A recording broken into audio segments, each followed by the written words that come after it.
the moment.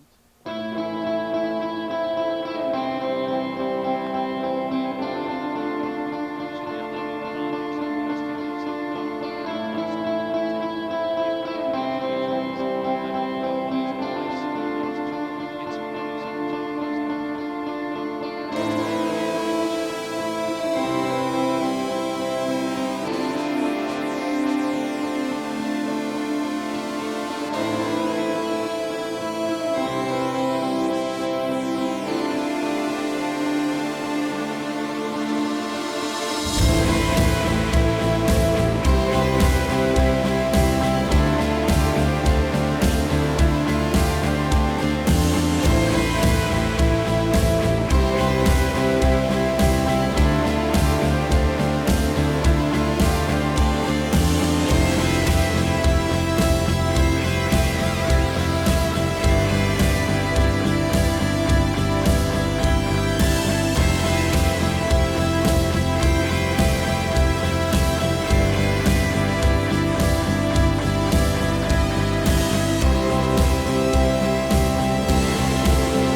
between those numbers.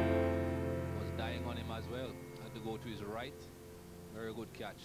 I don't think he would have been concentrating too much on the sound. He would have been looking at the ball afterwards, hearing that it was a no ball.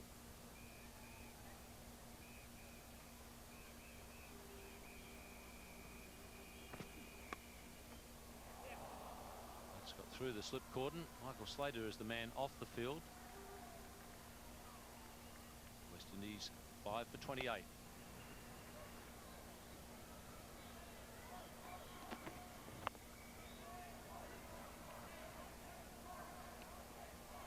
Ridley Jacobs has shown that he's a real battler, and like Wavell Hines, he's prepared to play shots.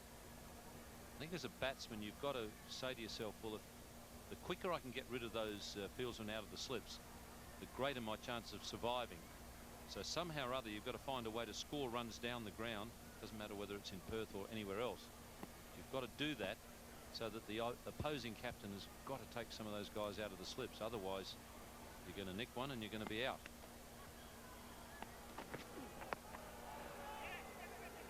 Or trouble. Just reversed in time.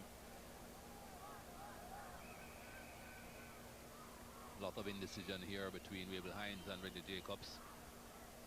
This is not the first occasion.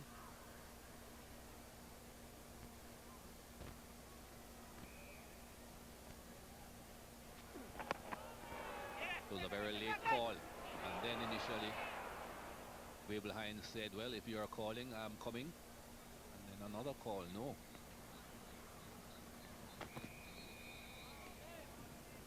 If you've only just joined us, Ben McGrath taking a hat-trick in this test match.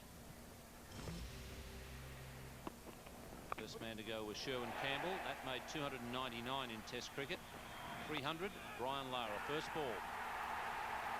Jimmy Adams, the captain, was the next in, and he was the hat-trick man. Didn't even hang around to make the umpire put his finger up. 301 at 21. That average will be coming down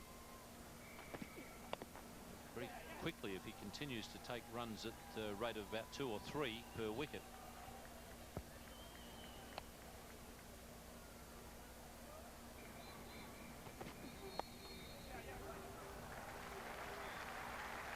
Really good forcing stroke from the stumps, Ridley Jacobs. His first scoring shot in 22 deliveries. The man was backward square. Ball pitched on the stumps, whipped it away 4 to square for 4. There's no one in front of square there, even from off stump. That's a sort of consistent bounce you get here in Perth, and it has been evident this morning. First 4, 23 deliveries. Batted for just over half an hour. Still just the man in front of square on the onside. That's the only fielder other than fine leg. Gillespie building up a head of steam. Look at that head. Got the Dame Edna's working for him today. Obviously they've fixed and got the security of those on the head better so that they don't wobble around when you're running in at good pace. It's a coolish, or it's a nice cooling breeze today, so the sweat's not going to be a factor, so he's decided I can probably wear it. Maybe there's something there in those glasses that allows the sweat to run inside them.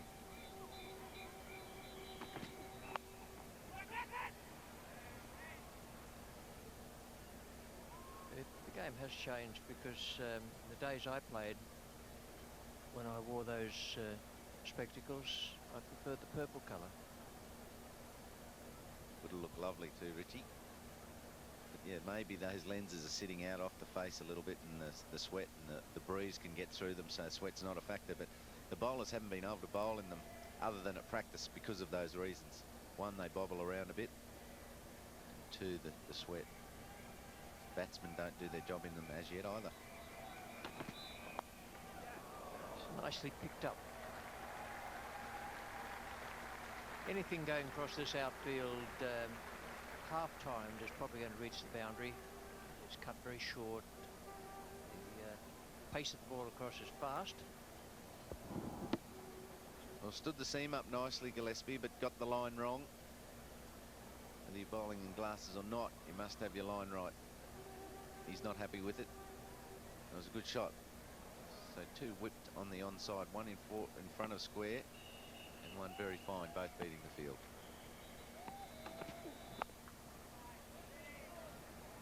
8 off the over, and it's 5:46.